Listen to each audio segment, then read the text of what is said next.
말씀은 요한복음 16장 13절에서 14절을 가지고 말씀을 전하겠습니다. 오늘 설교 제목은 나를 도우시는 성령님. 제가 봉독해 드리겠습니다. 요한복음 16장 13절 14절. 그러나 진리의 성령이 오시면 그가 너희를 모든 진리 가운데로 인도하시리니 그가 스스로 말하지 않고 오직 들은 것을 말하며 장래일을 너희에게 알리시리라. 14절. 그가 내 영광을 나타내리니 내 것을 가지고 너희에게 알리겠습니다. 15절. 무릇 아버지께 있는 것은 다 내 것이라. 그러므로 내가 말하기를 그가 내 것을 가지고 너희에게 알리시리라 하였노라. 아멘. 오늘 이 말씀 가지고 같이 은혜를 나누고자 합니다. 오늘 보혜사 성령님에 대해서 말씀을 드릴 거예요. 요한복음 16장 5절을 보니까 지금 내가 나를 보내신 이에게로 가는데 너희 중에 나더러 어디로 가는지 묻는 자가 없고 6절에도 도리어 내가 이 말을 함으로 너희 마음에 근심이 가득하였도다 이렇게 말했어요. 7절에 보면 그러나 내가 너희에게 실상을 말하노니 내가 떠나가는 것이 너희에게 유익이라. 내가 떠나가지 아니하면 보혜사가 너희에게로 오시지 아니할 것이요 가면 내가 그를 너희에게로 보내리니. 예수님께서 보내실 성령, 예수님이 보혜사 성령님을 보내시겠다고 제자들에게 이렇게 약속했기 때문에 예수님께서 보내실 그 보혜사 성령, 오늘 우리들에게 과거가 되어서 예수님께서 보내실 성령이란 그 말씀으로 진리를 깨닫는 이 시간 되기를 원합니다.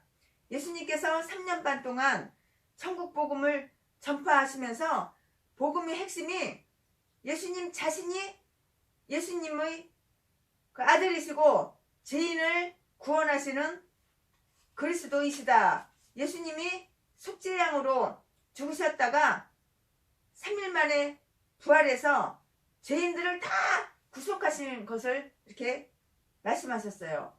그걸 깨닫게 하려고 많은 이적을 병행해서 했는데요. 그러므로 적어도 제자들은 예수님을 하나님의 아들로 이렇게 믿고 좋아하면서 예수님을 막 따라다녔어요. 오늘 요한복음 16장 5절에서 13절까지를 보면은 이제 예수님이 하나님 아버지께 돌아가실 때가 다 됐다 그 말이에요.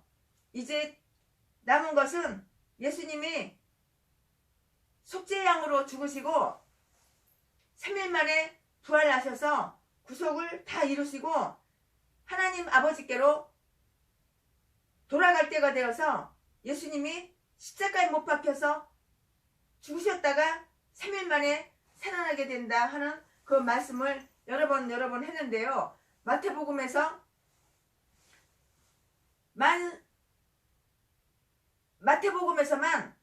3번을 그렇게 말씀을 했어요. 마태복음 17장 23절에 보니까는 죽임을 당하고 제3일에 살아나리라 하시니 제자들이 매우 근심하더라 이렇게 써 있어요. 또 마태복음 16장 5절에도 보니까는 나는 하나님께 돌아간다. 그런데 너희 가운데 아무도 어디로 가십니까? 라고 묻지 않고 도리어 내가 너희에게 이것들을 말한 것 때문에 너희 마음에 슬픔이 가득하였다 라고 이렇게 말씀을 하셨는데요. 제자들은 예수님을 바로 몰라요. 하나님의 아들이라고 믿으면서 예수님이 하시는 일을 잘 모른다고요. 그래서 십자가에 죽었다가 4월 만에 부활한다. 내가 하나님 아버지께 돌아간다 해도 그걸 깨닫지를 못하고 슬픔이 가득 차 있다고 그랬어요. 그런데 요한복음 16장 7절에 내가 너희에게 진실을 말하니 내가 떠나가는 것이 너희에게 유익하다. 내가 떠나가지 않으면 보혜사 성령께서 너희에게 오시지 않을 것이니 내가 가면 너희에게 보내실 것이다. 이렇게 말씀을 했잖아요. 이 보혜사가 누군가요? 보혜사. 보혜사가 바로 성령이에요. 성령. 보혜사가 바로 성령이라고요. 요한복음 15장 26절에 보면은 내가 아버지께 너희에게 보낼 보혜사 곧 아버지께로부터 나올 진리의 영이 오실 때 그분께서 나에 대하여 증언하실 것이라. 개역성경은 진리의 성령이 오신다고 이렇게 말씀하셨잖아요. 보혜사는 성령을 말씀하신 거예요. 성령을 보혜사라고 그래요. 근데 우리나라 이단에 보면은 기예수, 김예수, 박예수, 이예수 그런 예수가 하도 많아요. 그런 예수들 보면은 지가 보혜사래. 지가 이 사입이 지가 보혜사래. 보혜사는 예수 그리스도이지 인간 주민등록 번호를 갖고 있는 인간이 보혜사가 아닙니다. 예수님이 십자가에서 속죄양으로 죽으시고 3일 만에 부활하셔서 이렇게 구속을 다 이루시고 승천하신 다음에 예수님을 보혜사 성령을 우리에게 보내준다는 것이에요. 보혜사 성령님이라고 한 것은 여기 신약 성경에서 처음이에요. 처음. 구약시대에도 성령이 역사를 했어요. 창세기 1장 2절에 보면은 하나님의 신이 수면에 운행하시니라. 성령께서 창조 사역을 하실 때에도 성부, 성자, 성령이 함께 하셨잖아요. 성부께서 계획하신 대로 성자께서 말씀을 하시면 성령께서 능력으로 그 말씀을 이루어지게 창조 사역이 이루어진 것이에요. 개인적으로 성령이 함께해서 하나님의 일을 이루셨어요. 그런데 구약시대에는 보혜사라는 이름으로 역사하지 않고요. 지혜와 총명의 신 이런 여러가지 명칭으로 성령님이 이렇게 역사를 하셨어요. 우리가 개인적으로 성령이 역사하신 것을 이렇게 찾아보면은 모세에게 하나님의 신이 함께해서 모세가 그런 능력으로 역사를 한 것이지 모세 인간, 우리와 똑같은 인간이 홍해바다를 가른 것이 아니에요. 하나님의 신이 모세에게 함께해서 모세가 그런 기적을 행한 거예요. 하나님의 능력이 역사를 했기 때문에. 민수기 11장 25절에는 야훼께서 구름 가운데 강림하사 모세에게 말씀하시고 그에게 임한 영을 70 장로에게도 임하게 하시니 영이 임하신 때에 그들이 예언을 하다가 다시는 하지 아니하였더라고 했는데요. 이게 무슨 말인가 하면은, 무슨 뜻인가 하면은 여호와께서 구름에 휩싸여서 내려오셔서 그에게 말씀하시고요, 모세에게 말씀을 하시고요, 70인 장로들에게도 주시니 그 영이, 그들이 영이 임할 때에 70인 장로들이 예언을 했다. 그 영, 모세에게 임한 영, 하나님이 주신 영, 이거 성령을 말하는 거예요. 성령. 모세가 굉장한 능력으로 막 출애굽 역사에서 봉사를 했는데요.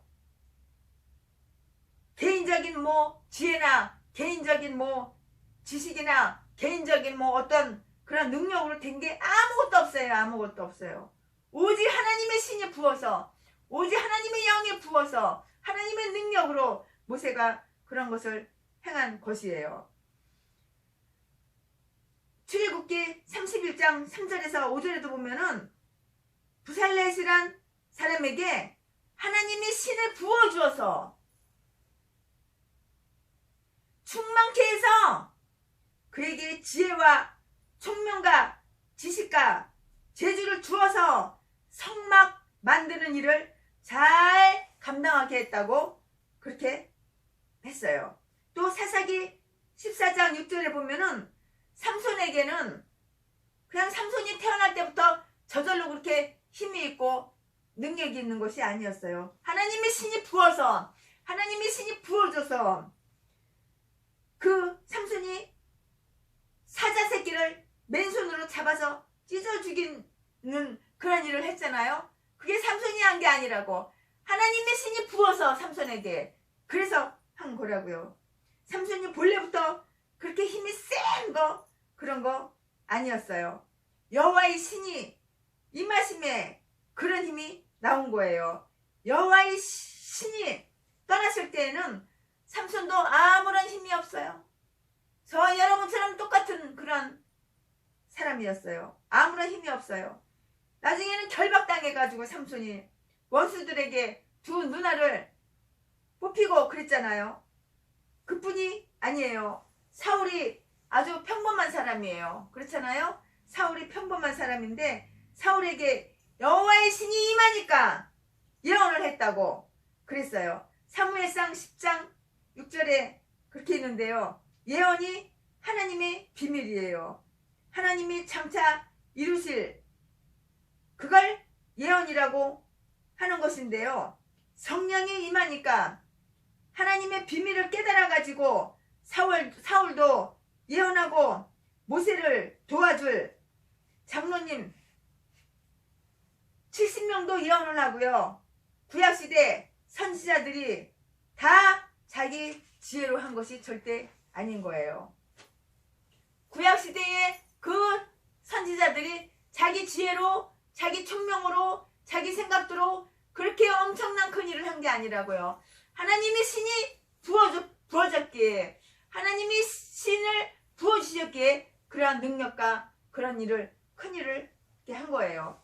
성령이 하나님의 말씀 그 계시는 것을 깨닫게 해서 그렇게 선지자 노릇을 한 것이에요. 그런데 구약시대에 역사하신 성령은 특별한 때 특별한 사람에게만 그렇게 역사를 했어요. 아무나 지나가는 사람 너도 나도 그렇게 역사를 한 것이 아니에요. 우리가 잘 아는 것처럼 이스라엘 백성이 다 하나님이 택한 백성이지만 우리가 율법적으로 보면은 택한 백성이지만 모세 때에는 모세에게만 그렇게 성령이 임해서 능력을 행하게 하시고요.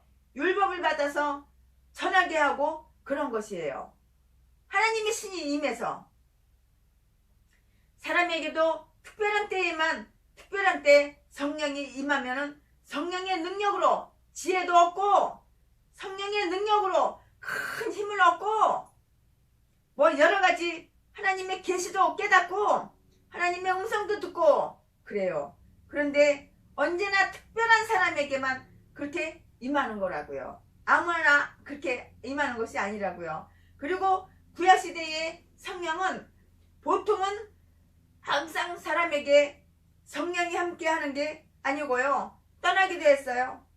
그래서 시편 51편 11절에 보면은 다윗이 나를 주 앞에서 쫓아내지 마시며 주의 성령을 내게서 거두지 마소서라고 이렇게 기도했어요. 그런데 신약시대에 예수님이 십자가와 부활을 통해서 구속을 이루시고 승천하셔서 예수님이 보내시는 그 성령은 아주 특별한 이름을 가지고 이렇게 오셨어요. 그 특별한 이름이 바로 뭐냐면은 보혜사 성령님. 그 특별한 이름이 보혜사 성령님이에요. 이 보혜사 성령은 어떤 특징이 있나요? 우선 이 보혜사라는 말, 우리는 이 보혜사라는 말을 아는 분도 계시지만 잘 모르는 분도 계세요. 세상에서는 잘 쓰이지 않는 그렇게 흔한 말이 아니에요. 보혜사라는 말이. 이 보혜사라는 이 원문의 뜻은 중요한 뜻이 세 가지가 있어요. 보혜사라는 그 뜻, 원문의 뜻은 첫째 대언자, 두 번째 중개자, 중개인, 세 번째 중보자, 네 번째 위로자. 요한일서